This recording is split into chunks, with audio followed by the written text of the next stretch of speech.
22 अक्टूबर 2021 के current news के साथ हम देखते हैं कि अभी क्या है इंपॉर्टेंट न्यूज। आरबीआई ने किस बैंक पर 1 करोड़ का जुर्माना लगाया और आईसीसी ने 2023 का विमेन्स T20 वर्ल्ड कप का वेन्यू क्या डिसाइड किया है, ये किस कंट्री में होने वाला है। राइट, इन सब के साथ हम आगे बढ़े उसके पहले हम जान ले, और आपसे रिक्वेस्ट है, अगर अभी तक आपने इस चैनल को सब्सक्राइब नहीं किया है प्लीज कर लीजिए। इससे आप करंट न्यूज से बिल्कुल अब्रेस्ट रहेंगे और आपको लेटेस्ट न्यूज आपको मिलता रहेगा। आप एग्जाम की तैयारी बहुत बेहतर तरीके से कर लेंगे। अब यहाँ पर क्वेश्चन ये है कि what is the amount of the penalty that has been imposed by RBI on SBI for non-compliance of RBI's directives related to frauds classification and reporting by commercial banks and select foreign investments, right? तो यहां पर कितने रुपए का जुर्माना लगाया है RBI ने स्टेट बैंक पे? यहाँ राइट आंसर क्या आ रहा है? राइट आंसर है ए, यानी 1 करोड़ का जुर्माना लगाया है। क्यों लगाया है ऊपर लिखा हुआ है, या टेकअवेज में भी देख लेते हैं। The RBI has imposed monetary penalty of ₹1 crore on India's largest public lender, State Bank of India, on October 18, 2021. The penalty has been imposed for non-compliance with the directions contained in RBI Fraud Classification and Reporting by Commercial Banks Directions 2016. SBI ने compliance नहीं किया properly, इसलिए उस पर 1 करोड़ का जुर्माना लगाया है। नेक्स्ट टेकअवेज में हम देख लेते हैं, आरबीआई इंडिया का सेंट्रल बैंक है और वो रेगुलेटरी बॉडी है under the jurisdiction of ministry of finance. कई बार ये भी पूछता है कि किस मिनिस्ट्री के अंडर में यह आता है, तो वहां पर आप ध्यान रखेंगे क्या आएगा, आरबीआई किस मिनिस्ट्री के अंडर में काम करता है, तो वो यहाँ पे ministry of finance which comes under the government of India, right? It is responsible for the issue and supply of Indian rupees and regulation of the Indian banking system. तो काफी चीजों के लिए इसकी जिम्मेदारी होती है। हेडक्वार्टर कहाँ पर है आरबीआई का? मुंबई में है, याद रखेंगे। रिजर्व्स अगेन बहुत इंपॉर्टेंट पॉइंट है। इस समय में हमारा फॉरेन करेंसी रिजर्व लगभग कितना है? लगभग इसलिए कह रहा हूं कि एवरी टाइम ये चेंज होता रहता है। तो अभी जो लेटेस्ट रिपोर्ट है उसके अकॉर्डिंग ये 620 बिलियन US डॉलर ये हमारा रिजर्व है अभी। आरबीआई कब फाउंडेशन इसका कब हुआ था? 1 अप्रैल 1935 में कोलकाता में हुआ था। वैसे फिलहाल याद रखिएगा इसका हेडक्वार्टर जो है वो मुंबई में है। गवर्नर शक्तिकांत दास जी हैं, वो देखिए यहाँ पर उनका पिक लगा हुआ है, शक्तिकांत दास जी, राइट। तो आई बिलीव ये वाला पॉइंट आपको याद रहेगा। 1 करोड़ का फाइनेंशियल जुर्माना लगाया है आरबीआई ने स्टेट बैंक पे, और यहाँ पे कुछ इंपॉर्टेंट टेक अवेज थे जो आपको याद रखने हैं। नाउ अब देखते हैं हम सेकेंड पॉइंट क्या आ रहा है हमारे पास। यूनिसेफ, यहाँ UNICEF has partner with whom, किसके साथ पार्टनर इन्होंने किया है? To promote its on your mind campaign. एक कैंपेन शुरू कर रहे हैं UNICEF, on your mind campaign, to raise awareness about the mental health issues, awareness about mental health issues and well being amongst children and adolescent. तो UNICEF ने किसके साथ partner किया है इस अवेयरनेस को बढ़ाने के लिए? राइट, ऑप्शन से एनबीए फीफा फुटबॉल के लिए, एनबीए टू बास्केटबॉल के लिए, BCCI board of control for cricket in India, या फिर आईसीसी इंटरनेशनल क्रिकेट काउंसिल। और यहाँ पर हम देखते हैं कि इसका राइट आंसर क्या है। इसका राइट आंसर है D, that is ICC International Cricket Council. यहाँ पे एक टेक अवे है, the International Cricket Council and the UNICEF have announced their partnership to raise awareness about mental health issues, right. तो ये बहुत इंपॉर्टेंट चीज है जिसको आपको जानना है। एक और टेक अवे है, यहाँ पर देखिए आईसीसी, ये world governing body for cricket है। चेयरमैन इसके कौन है? चेयरमैन इसके कौन है? ये देखिए ये सारे इंपॉर्टेंट पॉइंट है। इसके चेयरमैन कौन है? तो ग्रेग बार्कले है। हेडक्वार्टर कहाँ पे है इसका? दुबई में है। जी हाँ, इसका हेडक्वार्टर दुबई में है, जो एक ऐसी जगह जहाँ क्रिकेट होता भी नहीं है। मतलब जैसे अगर consider when you consider for Australia, India, England, तो दुबई का कोई क्रिकेट टीम नहीं ऐसा बहुत नामी है, तो फिर भी इसका हेडक्वार्टर है दुबई में, UAE, right, United Arab emirate. Now founded on 15th of June 1909 में इसका फाउंडेशन रखा गया था। मेंबर्स इसके 106 मेंबर्स हैं, 106 कंट्रीज हैं, राइट। तो काफी बड़ा न्यूज है ये, इंपॉर्टेंट डाटा है ये, इसे याद रखेंगे। तो फिर से एक बार देख लेते हैं, यूनिसेफ ने किसके साथ पार्टनर किया है? आईसीसी के साथ। क्यों किया है? ताकि अवेयरनेस बढ़ा सके about the mental health issues, right. I believe कि इस पॉइंट आपको समझ में आ गया होगा अच्छे से। अब चलते हैं, देखते हैं इसका नेक्स्ट पॉइंट क्या है। Okay, NITI Aayog has collaborated with which of the following organization to launch the geospatial energy map of India? Okay, तो नीति आयोग ने किसके साथ कोलैबोरेट किया है to launch the geospatial energy map of India? एक मैप बनाएगा जिसमें एनर्जी डिस्ट्रीब्यूशन के बारे में सारी जानकारी होगी। तो गूगल, फेसबुक, इसरो या डीआरडीओ? यहाँ पे पिक भी दिया हुआ था, answer is ISRO. Now ISRO के लिए टेकअवेज क्या है? NITI Aayog has launch the geospatial map of India which will provide a holistic picture. Now क्या चीज के लिए? This will provide a holistic picture of all energy resources of the country. तो इस मैप में पता चलेगा सारे एनर्जी रिसोर्सेज के बारे में, right. The map has been developed by NITI Aayog in collaboration with Indian space research Organisation, that is ISRO. Fine. तो अब हम इसका नेक्स्ट और भी पॉइंट्स इसके बारे में देख लेते हैं। और नेक्स्ट आ रहा है इसका take away.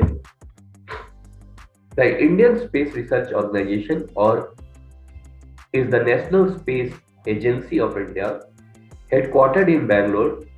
It operates under the Department of Space, which is directly overseen by the Prime Minister of India. ये भी इंपॉर्टेंट पॉइंट है। फाउंडर्स के कौन थे? Great scientist Vikram Sarabhai. Foundation का कब पड़ा था? 15th of August 1969। हेडक्वार्टर कहाँ पे है? बैंगलोर। और डायरेक्टर कौन है इसके? अभी के सिवन इसके डायरेक्टर है। नेक्स्ट इंपॉर्टेंट पॉइंट है, external affair minister S Jaishankar, जिनका पिक है यहाँ पे, has unveiled the Bhoodan groove plaque in which country? Bhoodan groove plaque ये किस कंट्री में इन्होंने अनवील किया है? यूएसए, यूके, फ्रांस या फिर Israel? Right answer is D, Israel. देखिए इजराइल का मैप है। और बराबर ये न्यूज सुनते होंगे आप गाजा पट्टी के बारे में, तो वो गाजा स्ट्रिप यहाँ पे है, वेस्ट बैंक देखिए यहाँ पर है, ये सब न्यूज में रहता है। एक्चुअली यहाँ पे एक जॉर्डन रिवर है, यहाँ जॉर्डन कंट्री है ना, यहाँ पर एक, मैं इसको इस तरह से दिखा दूं, यहाँ पर एक जॉर्डन रिवर है, ये इसके वेस्ट पार्ट में पड़ता है, इसलिए इस लैंड को वेस्ट बैंक कहते हैं। और एक गाजा स्ट्रिप का बहुत न्यूज में रहता है, ये रहा गाजा स्ट्रिप, राइट, ये याद रखेंगे। यहाँ पे जॉर्डन है। देखिए इस कंट्री का लोकेशन इंडिया के कॉन्टेक्स्ट में भी पूरा जानकारी आपको होना चाहिए। अगर मैं मान लूं कि यहाँ पर इंडिया है मैप से, तो यहाँ पर आपको पाकिस्तान मिलेगा, उसके बाद यहाँ पर अफगानिस्तान होगा, फिर ईरान होगा, ईरान, राइट, आईएन लिख रहा हूं इसके लिए, ईरान, फिर है इराक, ठीक है, उसके बाद है सीरिया, उसके बाद ये जॉर्डन आता है, सीरिया, उसके बाद ये जॉर्डन आता है। ये पूरा सीक्वेंस आपको याद रखना चाहिए, पूरा एशियन मैप की जानकारी आपको होनी चाहिए, राइट। तो न्यूज बेहतर तरीके से आप ग्रास्प कर सकेंगे, ज्यादा समय तक आप रिटेन करेंगे। गोलन हाइट्स, देखिए यहाँ पे बहुत सारी चीजें आपको याद रखना है। गोलन हाइट्स ये सीरिया का पार्ट है, सीरिया, राइट, सीरिया यहाँ पे। लेबनान भी बहुत न्यूज में रहता है, यहाँ ऊपर में लेबनान है। ये सारी चीजें आप सीक्वेंस में ये सारा याद रखेंगे। आइए इसके कुछ टेकअवेज हैं, उसको देख लेते हैं। टेकअवेज में क्या है? India's External Affairs Minister S. Jaishankar has unveiled the Bhudan Grove Plaque at Jerusalem, Forest of Israel. अब क्यों ये हुआ था? किस चीज को इन्होंने इनॉग्रेट किया? इसके पीछे की कहानी क्या है? तो वो यहाँ पर देखते हैं, इसके पीछे की कहानी क्या है। 1958 में हमारे यहाँ एक ग्रेट लीडर जयप्रकाश नारायण ये विजिट करते हैं इजराइल में, और उसके बाद 1960 में भी 2 साल के बाद 27 मेंबर्स सर्वोदय टीम भी वहां जाती है और वहां पे इजराइल को जाती है to study social structure of Israel's communal and cooperative institution. इसको पढ़ने के लिए, इसको समझने के लिए वहां पर जाती है। इसी चीज को कमेमोरेट करने के लिए, इसी चीज को यादगार बनाने के लिए डॉक्टर एस जयशंकर वहां जाते हैं इजराइल में, और वहां पर वो इनॉग्रेट करते हैं भूदान ग्रुप प्लेन। राइट, एक और टेक अवे यहाँ पे इजराइल के बारे में। इजराइल का कैपिटल है जेरूसलम। पहले तल अवीव हुआ करता था ये वाला यहाँ पे, अब ये चेंज होकर के जेरूसलम हो गया है।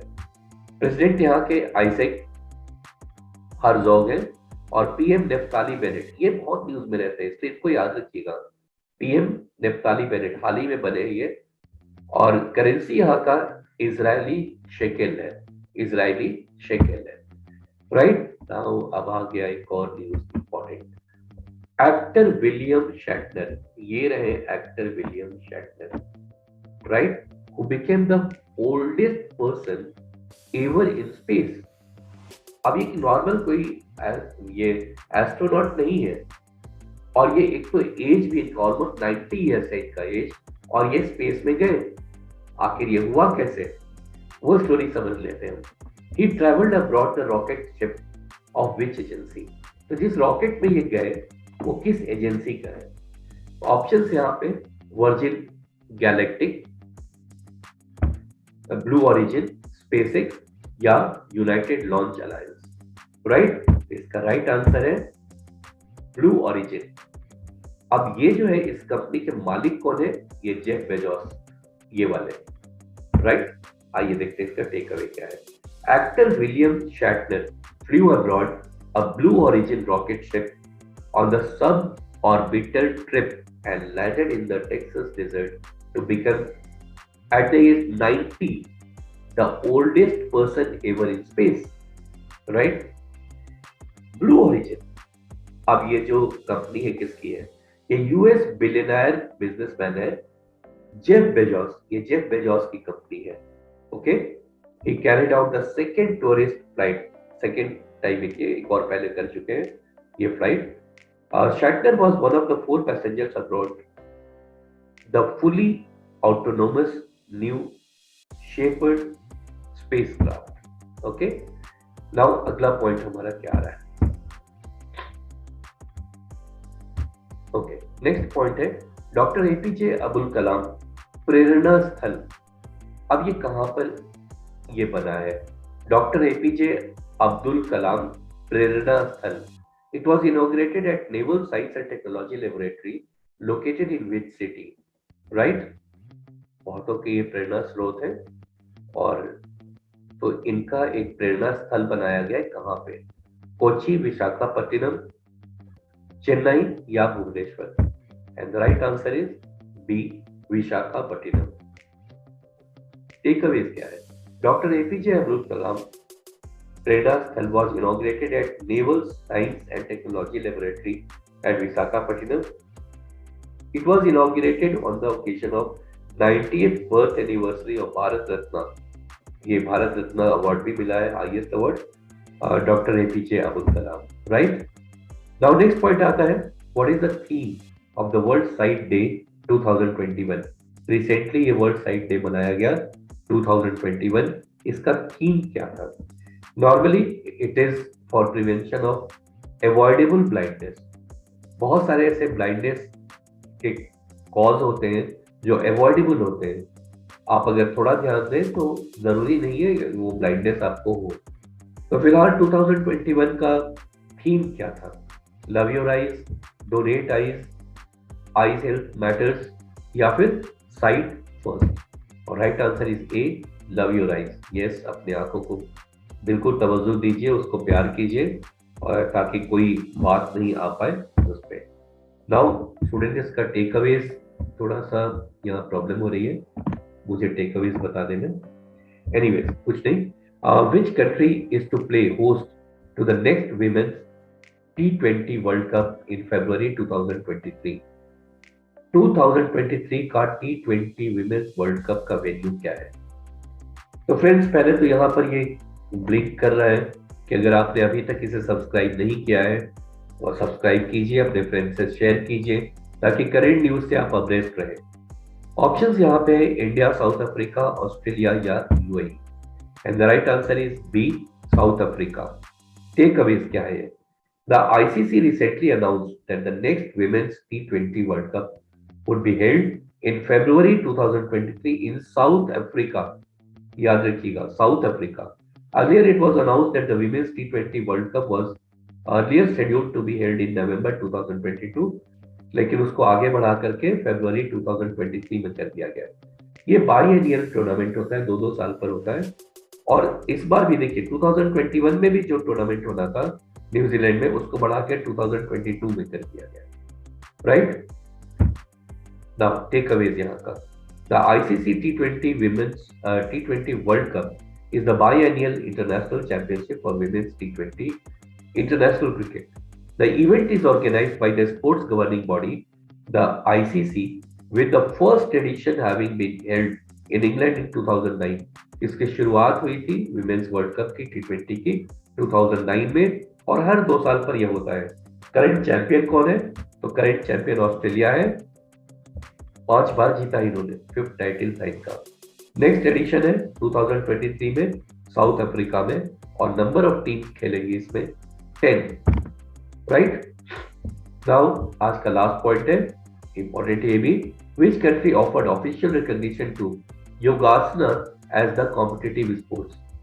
अब इसमें से कौन सा कंट्री ने योगासन को एक कॉम्पिटिटिव स्पोर्ट्स की तरह शुरू किया है करना? इनफैक्ट इस कंट्री का आइडिया है कि इसको ओलंपिक्स में भी डाला जाए।